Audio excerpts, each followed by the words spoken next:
Hello tout le monde, c'est Clafé, j'espère que vous allez bien. On se retrouve aujourd'hui pour un nouveau tuto dans notre série Pâques. Et donc aujourd'hui, je vous propose de réaliser une petite création qui va pouvoir vous permettre de mettre des petits œufs et que vous pourrez vous servir aussi, si vous le désirez, en marque-place pour votre table de Pâques. Donc pour ce tuto, je me suis inspirée encore d'un tuto de Ludibuli Création, donc qui est ma marraine chez Stampin' Up. Et donc, je vous avais présenté pendant les fêtes de fin d'année un étui à chocolat, je ne sais pas si vous vous en souvenez, que j'avais adapté donc de son tuto où elle met, elle, des bougies à réchaud. Et donc cette fois-ci, j'ai revu complètement pour pouvoir vous présenter un petit étui. Alors vous voyez, il est petit, vous permettant de vous mettre 4 œufs en chocolat, vous voyez, voilà. Un petit étui compartimenté dans lequel on y met 4 œufs en chocolat. Alors, la vitrine, vous pouvez la mettre au-dessus ou en dessous, c'est comme vous voulez. Moi, j'ai préféré la mettre au-dessus parce que ici, je vais venir remettre une petite décoration. Et par contre, vous pouvez vous en servir comme marque-place puisque vous pouvez venir y mettre ici, par exemple, le nom de vos invités pour la table. Voilà. Alors, là, pour ce modèle, j'ai travaillé avec la collection Motif Coquet. C'est une collection dont je vous ai déjà montré pas mal de choses, hein, c'est celle-ci que j'affectionne particulièrement, mais malheureusement cette collection n'est plus disponible puisqu'elle était offerte lors du Celebration et le Celebration a fini le 28 février. Donc voilà, ce n'est plus possible de vous proposer le tuto avec ce papier. Donc c'est pourquoi je vais vous proposer aujourd'hui de réaliser avec la série Vichy Champêtre, qui est, elle, toujours en vente dans le mini-catalogue jusqu'au mois d'avril. Et cette collection, je l'aime beaucoup. Alors, c'est une collection de 6 par 6, ce qui veut dire que c'est du 15-25 sur 15-25. Ce n'est pas du 30-30. Mais pour des petites créations comme celle-ci, c'est largement suffisant. Alors, je vais vous montrer un petit peu les papiers. Donc, il y a à l'intérieur donc 48 papiers. Oui, c'est ça, il y a 48 papiers. Et donc, vous avez 12 designs différents. Donc, je vais vous les montrer rapidement. Donc, les couleurs que vous avez dans ce lot sont béguin bleu, macaron à l'amande, pétale rose et sorbet sucré. Donc là, on a sorbet sucré sur le premier design avec le deuxième côté macaron à la menthe. Alors vous voyez, ce sont des Vichy, mais à chaque fois différents. Ensuite, toujours en sorbet sucré, cette fois-ci, on se retrouve avec celui-ci. Et de l'autre côté, donc on a le béguin bleu, et vous voyez encore un autre modèle. Après, sorbet sucré, ici, avec de l'autre côté le macaron à la menthe, pétale de rose avec l'autre côté béguin bleu,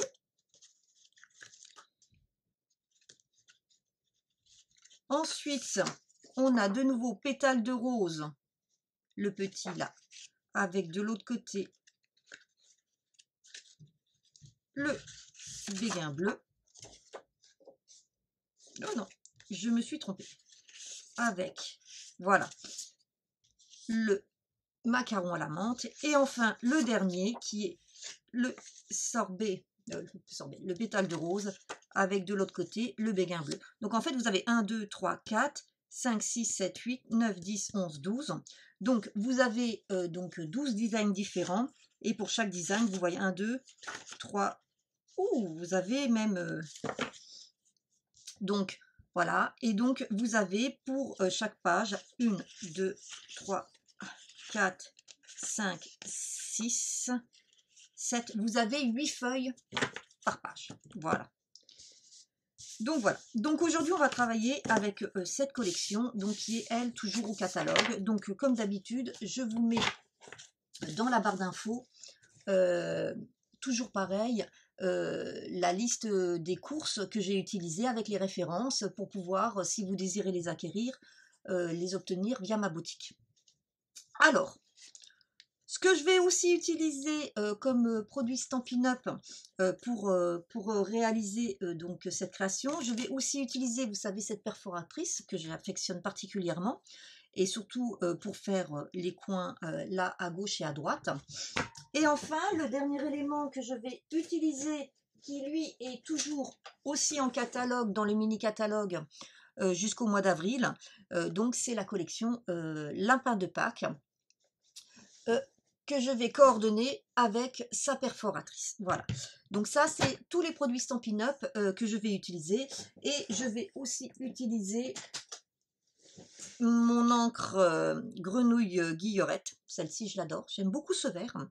Donc je vais aussi utiliser mon Stampin' Pad pour réaliser en fait mon tamponnage. Donc c'est parti. On attaque notre tuto, la réalisation de ce petit étui pour y intégrer des petits chocolats. Au niveau du matériel, il vous faudra bien sûr de quoi couper votre papier en amont et de quoi venir faire vos marques de pli. Donc moi je prends comme d'habitude ma planche de chez Stampin' Up. Il vous faudra un plioir, une paire de ciseaux, de la colle ou du double face. Ensuite, alors, pour ma part, moi, ici, je vais faire ça avec une machine de découpe. Et je vais utiliser une matrice aussi de chez Stampin' Up. Je ne vous l'ai pas trop dit au départ et je ne vous la mettrai pas dans les listes de courses parce que c'est une matrice d'un set qui n'est plus en vente. Voilà. Donc par contre, vous prenez une matrice que vous désirez. Il faut que votre matrice fasse à peu près 2,5 cm de hauteur sur un maximum de... alors, je reprends ma règle. Sur un maximum, je dirais, de 8 cm de large. Voilà. Par contre, si vous n'avez pas de machine de découpe, il vous faudra donc une règle, un crayon de papier, une gomme et un cutter pour venir faire votre ouverture à l'ancienne, donc manuellement. Au niveau des fournitures, il vous faudra dans un premier temps un morceau qui fasse 12,8 sur 9,2. C'est ce qui va nous permettre de faire notre étui. Ensuite, il vous faudra un morceau qui fasse 8 cm sur 14. C'est ce qui nous permettra de faire l'entourage de notre étui. Ensuite, une bande de 17,8 sur 2,8. Ça nous servira à faire nos petits compartiments. Voilà. Enfin, il vous faudra un morceau de 9,2 sur 7. C'est ce qui va venir faire ici notre fond. Voilà. Pour le matage, vous pouvez bien sûr faire votre composition avec du papier imprimé. Pour ma part, vous me connaissez, je préfère utiliser de la base unie et venir ensuite mater. Donc, il vous faudra un morceau qui fait 3,7 sur 9. Donc, c'est ce qui va nous servir pour le matage du haut. Et ici, il vous faudra un morceau qui fasse 2 cm sur 8,7. Voilà. Et enfin, pour ma part, je vais prendre un morceau de papier vitrine qui va venir ici et qui lui va faire 9 cm sur 2,7. Voilà. Après, bien sûr, il vous faudra de la déco, ce que vous voulez. Aussi, je vous précise tout de suite, moi, vous voyez là l'étiquette qui est là, en fait, c'est ma découpe qui est ici. Donc, j'ai réutilisé ma découpe. Donc, vous pourrez, même si vous le faites manuellement, réutiliser votre découpe pour ici faire votre petite étiquette. Donc, maintenant qu'on a tout notre matériel, toutes nos fournitures, eh ben, on va pouvoir commencer et on va débuter par nos marques de pli. Nous allons venir faire des marques de pli uniquement sur 3 des 4 morceaux. Sur le morceau qui fait 12,8 sur 9,7, sur le morceau qui fait 8 sur 14 et sur la bande qui fait 2,8 sur 17,8. Nous allons commencer par le morceau qui fait 12,8 sur 9,2. Et donc là, nous allons venir faire un pli à 2,7. Alors là, on ne travaille que dans les 12,8.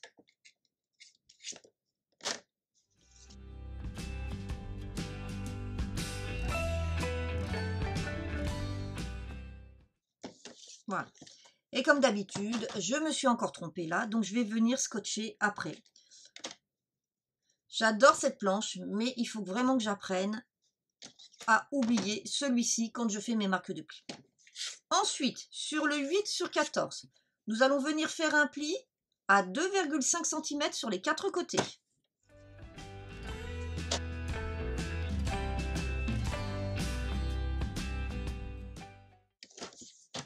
Voilà. Enfin, nous allons finir avec notre languette et là, nous allons plusieurs marques de pli à faire. Alors attention, là, on y va avec des millimètres. Donc, le premier, nous allons le faire à 2,2.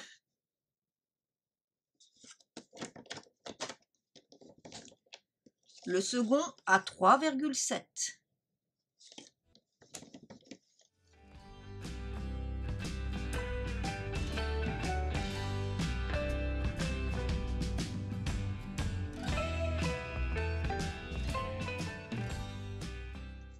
Donc maintenant que là c'est fini, on va venir marquer tous nos plis.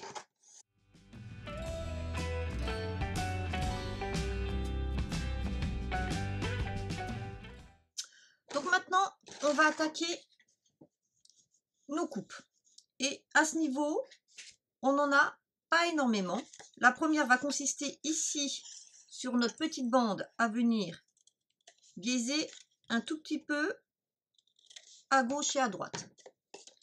Et sur celle-ci, nous allons donc venir faire notre fond de boîte. Et pour ça, rien de plus simple. Nous allons venir couper le long de notre ligne de pli de manière à faire des petites languettes. Et nous allons biaiser à l'intérieur de la languette de cette manière. Et nous faisons la même chose sur les 3 autres côtés.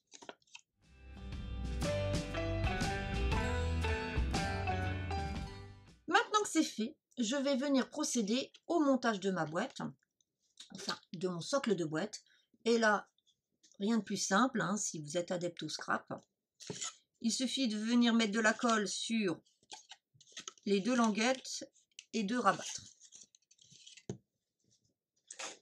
Je vais sortir mes petites pinces.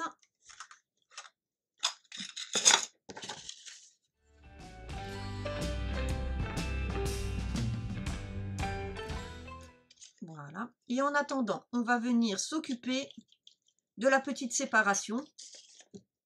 Et pour ce faire, on va reprendre notre petite bande. Et là, vous allez voir, c'est très simple. Vous allez, le premier pli, que ce soit à gauche ou à droite, c'est pas un problème. Vous allez le faire en pli vallée.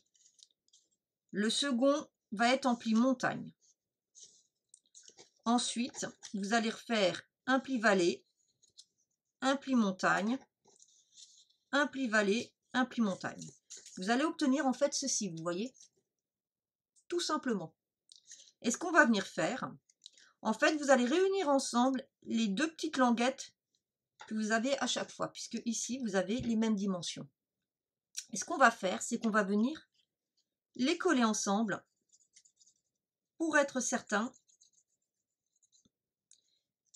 qu'elles restent bien debout.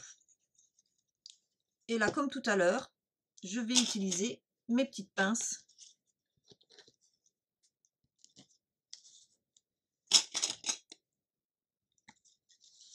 pour qu'elles se maintiennent ensemble.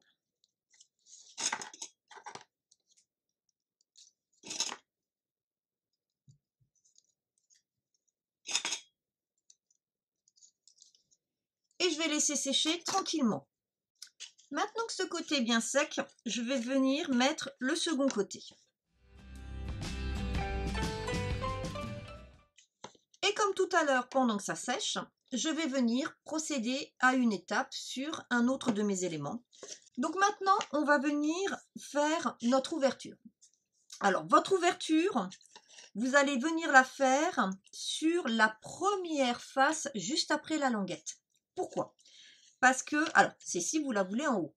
Si vous la voulez ici, en face, ça sera sur la deuxième.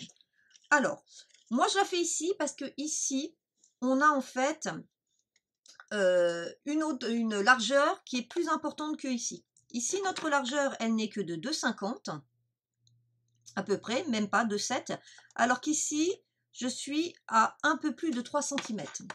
Donc moi, je vais la faire ici. Donc, si vous n'avez pas de machine de découpe, vous venez faire une ouverture. Donc ici, en ayant à peu près, allez, on va dire au minimum, je dis bien au minimum, 0,5 de bord de chaque côté, voire 1 cm. Après, c'est vous qui voyez ce que vous faites comme ouverture. Moi, pour ma part, je vais utiliser une matrice du set Poinçon flocon givré qui n'est plus au catalogue. Donc, comme je vous l'ai dit, je ne vous le mettrai pas dans la liste. Et moi, je vais utiliser en fait cette matrice. Donc, je passe dans ma machine de découpe. Je reviens vous voir juste après. J'ai procédé à mon ouverture, voilà, avec ma machine. Et je conserve précieusement ma petite étiquette que je mets de côté. Pendant que je suis à plat, je vais venir en profiter pour venir coller mon papier de morceau vitrine et venir mettre mon petit matage ici. Donc c'est parti. Alors, je viens coller mon vitrine. Alors là, moi, je vais utiliser de la colle parce que je n'ai pas de double face suffisamment fin pour mettre tout autour. Donc, je vais venir mettre de la colle ici.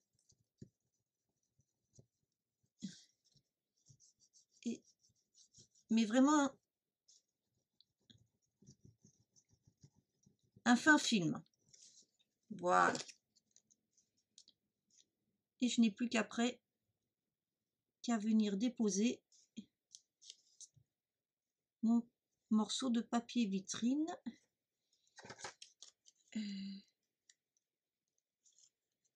Voilà.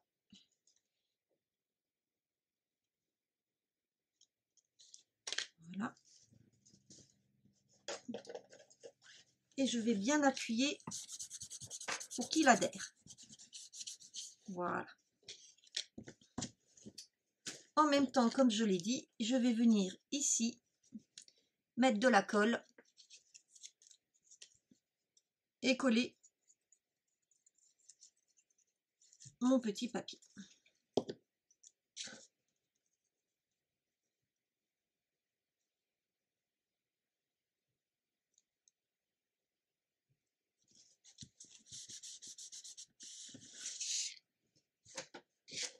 Pendant que ça sèche, je vais reprendre donc mon étui, mon socle d'étui, dans lequel je vais venir installer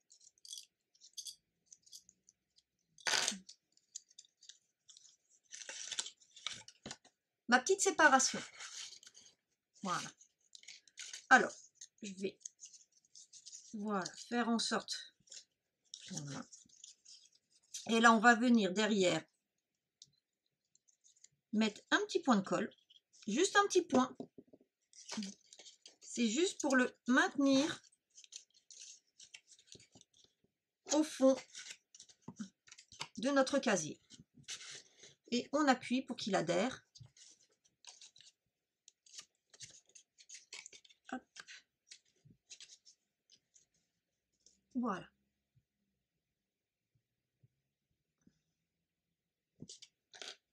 Voici ce que l'on obtient. Maintenant qu'ici c'est bien sec, je vais pouvoir finir de fermer mon étui. Et pour ce faire, je vais tout simplement coller la languette à l'opposé. Et comme d'habitude, je viens bien m'aligner sur l'arête, à gauche et à droite. Et une fois que c'est fait, je viens prendre mon plioir et je viens faire adhérer la colle. Voici mon étui, vous voyez, il est fait. Alors vous pouvez, si vous le désirez, ne faire qu'un petit étui de cette manière en venant à gauche et à droite décorer. Moi, pour ma part, je vais venir le mettre sur une base. J'ai donc mon étui avec son petit tiroir et il me reste actuellement donc le rectangle de 9,2 sur 7 et mon matage qui fait 3,7 sur 9. Et là, comme je vous ai parlé au début, je vais prendre ma perforatrice et je vais venir faire mes jolis angles. Alors, je vous le rappelle, pour cette perforatrice, quand vous l'utilisez, le premier coin, vous l'utilisez dans un sens et vous retournez complètement pour utiliser dans l'autre sens.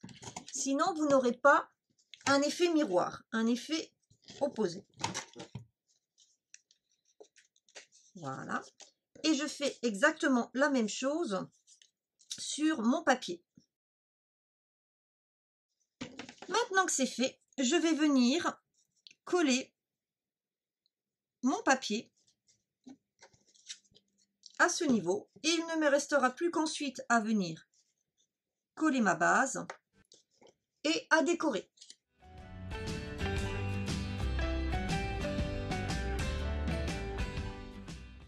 Pour ma base, je viens bien m'aligner en bas et sur les deux côtés.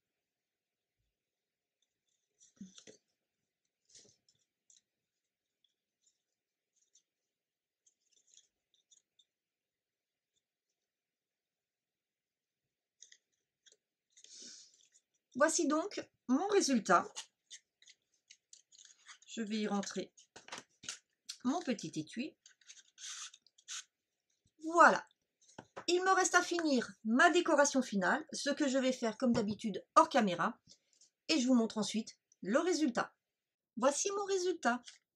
Donc je suis venue avec la perforatrice, donc lapin qui est coordonné au set de tampons. Je suis venue découper un petit lapin sur lequel j'ai mis un petit flot et des petites perles pour faire le petit œil et puis mettre une petite garniture sur le petit nœud que j'ai collé avec les Glue Dots de chez Stampin' Up. Ça c'est un produit que j'adore, je vous l'ai déjà présenté dans mes chouchous. Donc comme je vous en avais parlé, je suis venue faire mon petit tamponnage avec les tampons du set lapin de Pâques avec le joyeuse Pâques, donc dans la couleur grenouillette guirette de chez Stampin' Up. Et enfin, je suis venue mettre des petites demi-perles et j'ai mis et le lapin et l'étiquette en dimension. Donc vous voyez, voilà, ça vous permet de pouvoir faire des petits étuis à chocolat très sympathiques pour les offrir. Moi, ils vont être offerts à mes collègues de travail ou tout simplement pour mettre sur une table pour, comme je vous disais, ici, vous pouvez mettre à la place le nom de la personne et avoir une jolie décoration de table tout en étant un marque-place. Ou le présenter tout simplement dans une assiette. Bon. J'espère que ce petit tuto vous aura plu, vous aura inspiré. En attendant de vous revoir pour une prochaine vidéo, je vous souhaite une bonne journée, de très bonnes fêtes de Pâques et à très bientôt. Bye bye!